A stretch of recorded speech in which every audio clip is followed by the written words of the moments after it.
Friends, বলেছিলাম নতুন recipe নিয়ে আসব, তো এসে গেলাম নতুন রেসিপি নিয়ে তোমাদের জন্য।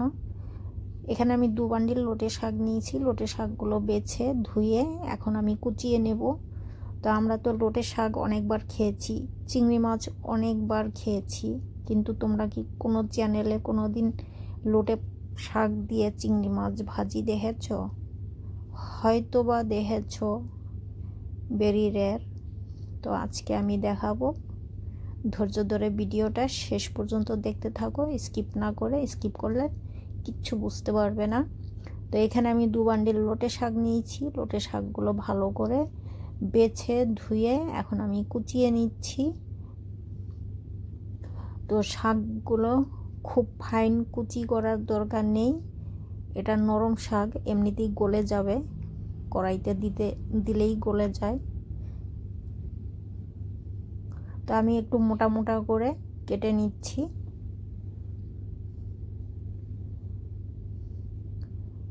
তো এই ভাজিটা খেতে অসাধারণ, তোমরা একবার হলো ট্রাই করে দেখবে।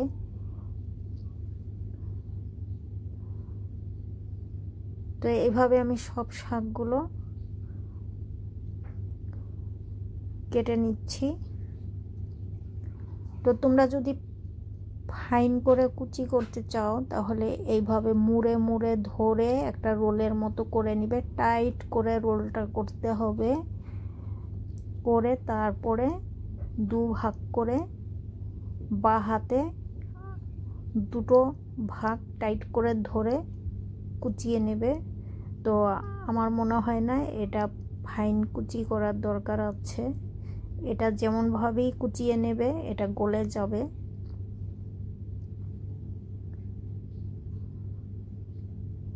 তো আমি মোটা মোটা করেই কেটে নিয়েছি শাকগুলো।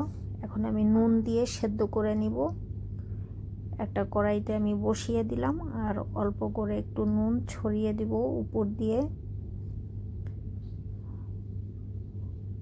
বেশিরভাগ আমরা শাক ভাজি করি নুন, কাঁচা লঙ্কা, মোটা করে একটা বা অর্ধেক পেঁয়াজ কেটে শাকগুলো সেদ্ধ করে নিই।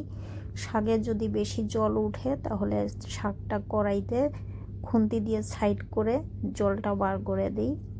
তো এটা সেরকম করার দরকার নেই, কারণ এটা একটু মশলা দিয়ে ভাজা হবে। এই তো কমে এসেছে, আর লোটে শাকে বেশি জল ওঠে না, লাল শাকের মতো অত জল ওঠে না। যতটুকু জল উঠে টেনে নেয়,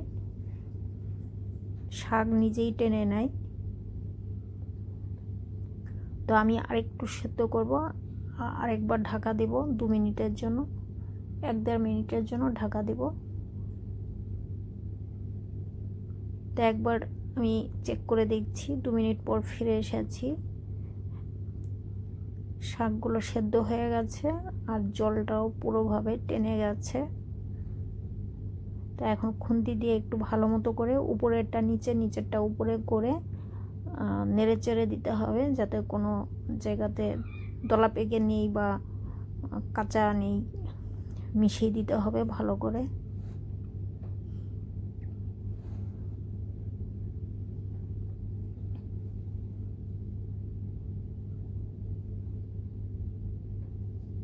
যারা এই শাকটা চিংড়ি মাছ দিয়ে ভাজি করে খাওনি কখনো, একবার ট্রাই করো। একবার ট্রাই করলে বারবার খেতে ইচ্ছা করবে।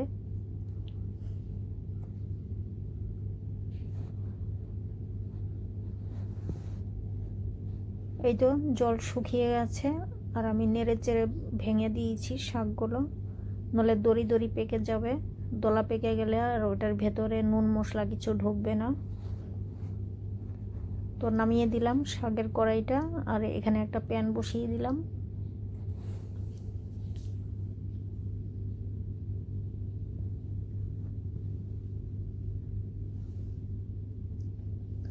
তো প্যানে তেল দিয়ে দিচ্ছি।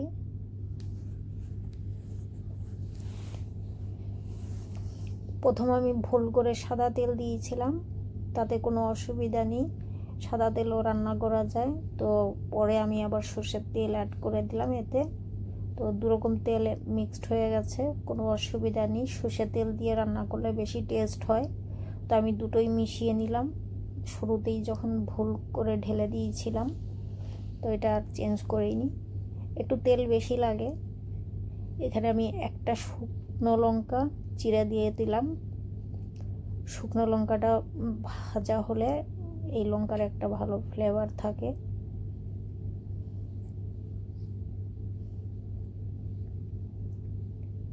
তো শুকনো লঙ্কার ফ্লেভারটা পেলাম। এখন আমি রসুন কুচি অ্যাড করে দিলাম এতে।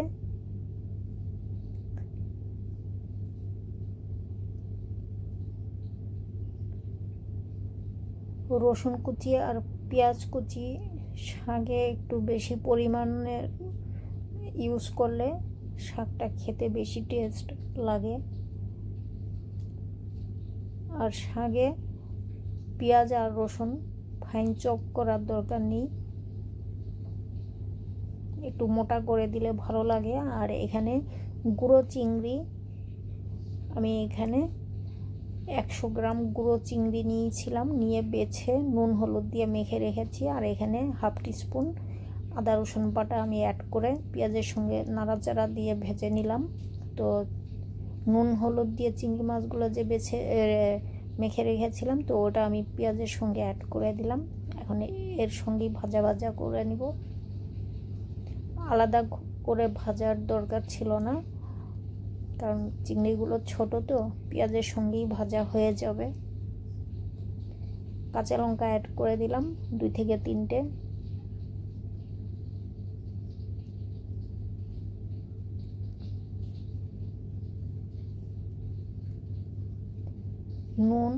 নুন আমি খুব কমই দিচ্ছি, শাকে আমি নুন দিয়েছিলাম।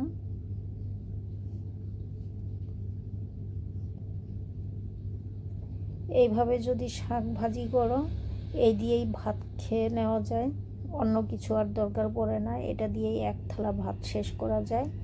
এখানে আমি কালারের জন্য সামান্য একটু হলুদ আর হাফ টিস্পুন জিরে না, ধনের গুঁড়ো দিয়ে দিলাম। অন্য আর কোনো মশলা লাগবে না, ব্যাস মশলা দিয়ে দিয়েছি।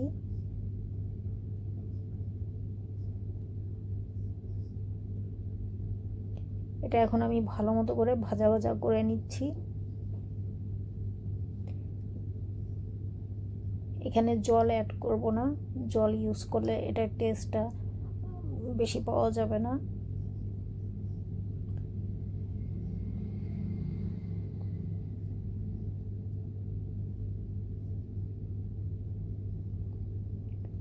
তো এই তো আমি ভেজে নিয়েছি চিংড়ি মাছগুলো, আর মশলা ভাজা ভাজা করে নিয়েছি। সেদ্ধ করে রাখা শাকগুলো এখন আমি এর মধ্যে অ্যাড করে দিলাম।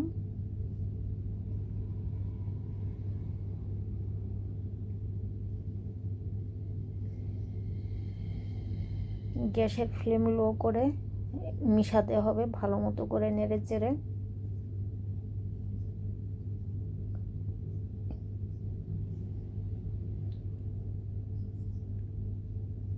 যাতে লঙ্কা মশলা চিংড়ি মাছ আর পেঁয়াজ শাকের মধ্যে মিশে যায়, এমনভাবে নেড়ে চেড়ে নিতে হবে।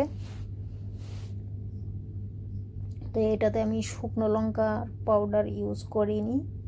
শুকনো লঙ্কার পাউডার ইউজ করলে কালারটা এতটা ভালো হতো না। তো আমি একবার নুন চেক করে নিচ্ছি, কারণ নুন তো খুব কম দিয়েছিলাম। শাক সেদ্ধ করার সময় নুন দেওয়া হয়েছিল বলে আমি খুব কম নুন ইউজ করেছি। একবার নুনটা দেখে নিচ্ছি।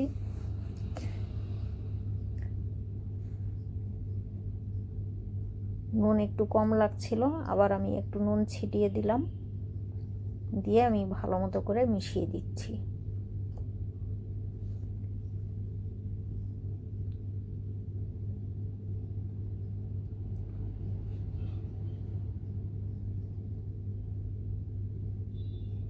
এই তো হয়ে গেল লোটে শাক দিয়ে চিংড়ি মাছ দিয়ে ভাজি। এটা খেতে অসাধারণ হয়েছে। তোমরা একবার ট্রাই করো, ট্রাই না করলে বুঝতে পারবে না যে এটা খেতে কতটা টেস্ট। তোমাদের আমি বলে বোঝাতে পারবো না, দেখেই বুঝতে পারছো যে এটা দেখলেই জিভের জল এসে যাচ্ছে। যারা আমরা লোটের শাক বা ছোট চিংড়ি খেতে পছন্দ করি তাদের কাছে তো খুবই মজাদার একটা রেসিপি। আমার এই রেসিপি যদি ভালো লাগে লাইক অ্যান্ড শেয়ার করবে, ফ্রেন্ডদের সঙ্গে বেশি বেশি শেয়ার করবে, আর কমেন্টস করে জানাবে কেমন লেগেছে আমার এই নতুন পদ্ধতি।